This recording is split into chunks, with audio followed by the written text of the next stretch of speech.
আসসালামু আলাইকুম। আশা করি সবাই ভালো আছেন।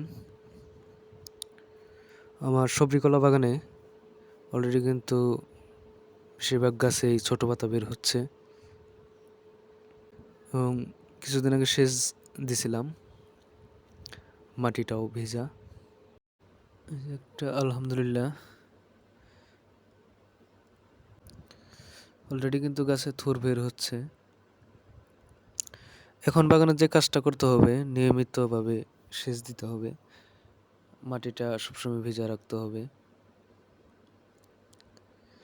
এই যে একটা থুর বের হয়েছে,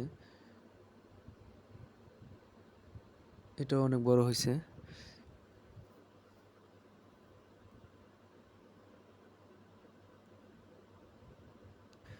এবং পানি দেওয়ার ফলে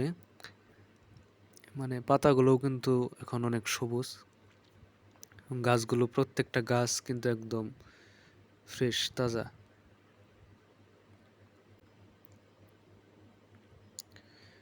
এই যে একটা, এটা কিন্তু অলরেডি কাদিটা হচ্ছে, খুবই সুন্দর।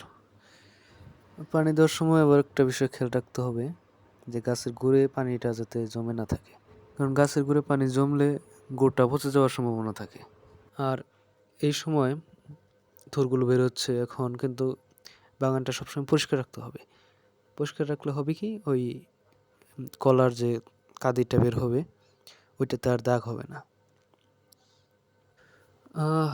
পোয়াগুলো উঠতেছে, ওগুলো সব গাছে যখন একসাথে বড় হবে তখন ছেড়ে দিতে হবে। আর পাতাগুলো অলরেডি ছেড়ে দেওয়া হয়েছে, ওগুলো যখন একদম শুকিয়ে যাবে তখন ছেড়ে দেওয়া হবে।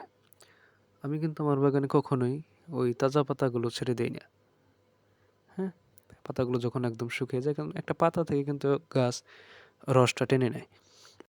তো বন্ধুরা, এই ছিল আজকে আমার সবজি কলা বাগানের আপডেট। সবাই ভালো থাকবেন। আসসালামু আলাইকুম।